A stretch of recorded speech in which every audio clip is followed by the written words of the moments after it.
Southwest Hot Chefs and Restaurants is brought to you in part by Thermador, an American icon that rises above all others for those who insist on true cooking performance.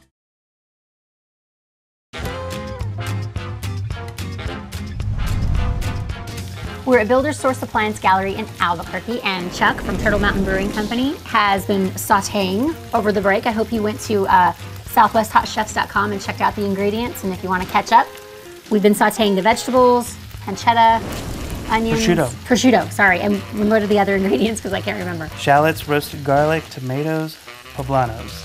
And it smells amazing. I wish you could smell this. And our pasta is finished. It's al dente, and we set it aside.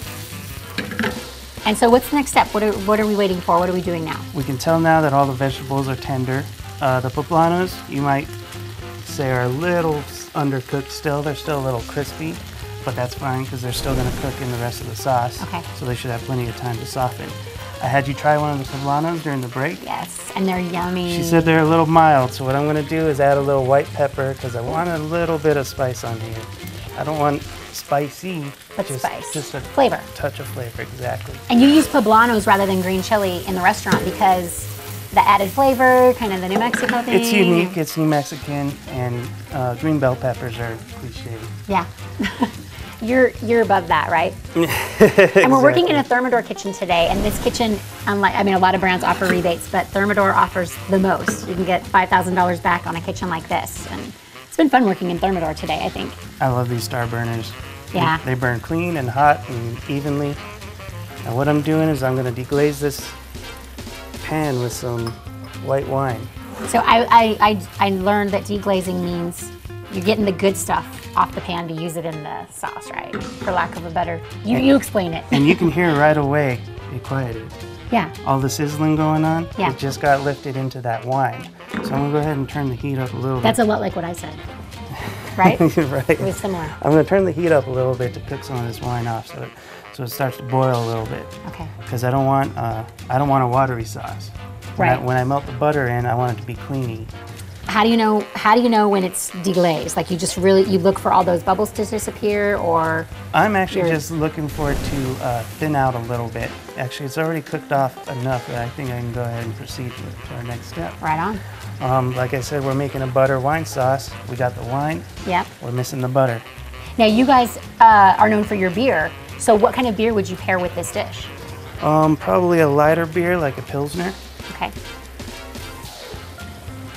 Now that our sauce is thickened up a little bit, I think it's safe to put in a little fettuccine. Okay. Like we said earlier, al dente, because since it's going in to a boiling pot like this, it's gonna cook again, so we didn't want it to overcook the first time around. If you have any problems with the way the fettuccine is cooked, just tell somebody else about it.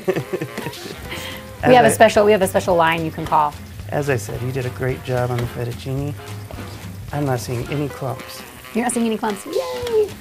That looks fantastic. And you make them this way in the restaurant. Cooked to order, in a pan, served hot. I saw dishes like this flying by me last night with servers, and I'm like, oh, why didn't I get that? But I get it today, so now, lucky me. I want a nice vegetable to pasta ratio where you'll get a nice forkful of fettuccine, but you also get the zoops and the prosciutto and the poblanos in every bite, you know what I'm saying? Yeah, so vegetable to pasta ratio. That's a new chef term I have not heard yet, but I'm going to use it. I'll add a little bit more, but I don't want to get too much fettuccine in there. Your sauce is coating the pasta nicely. That's what I was hoping for, yeah, the butter to cling to the pasta. That's also why I opted for fettuccine, because it's a fatter pasta. For a beer guy, you know what you're doing, I gotta say. Coming off expert, Chuck. There we go, wow. Now you gotta show off a little bit. There you go, now you Beautiful. see the sauce starting to coat that. Yes. Wow, it's really, the garlic in there, it has like a nice little caramel glaze on it. Exactly. The poblano might be my favorite, but I cannot wait to try the prosciutto. Say it for me. Prosciutto. Prosciutto. I can't say that word. I need the phonetic spelling because it throws me off with all the C's and the U's and the T's and all the spelling when I read your recipe. Since this pasta was pulled off al dente and still relatively warm, it should be plenty hot now. So all right, I let's think eat. we're ready to eat. Let's try it. Should I stand back? Oh no, that was a nice gentle pour. That is lovely.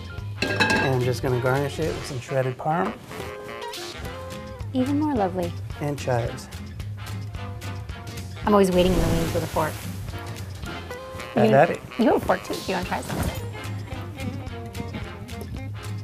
This is kind of rough date food, but It's gonna be very rich from the garlic and the prosciutto. I'm grabbing a big garlic because I love garlic and yours looks amazing. I need to get some more of this poblano and the prosciutto.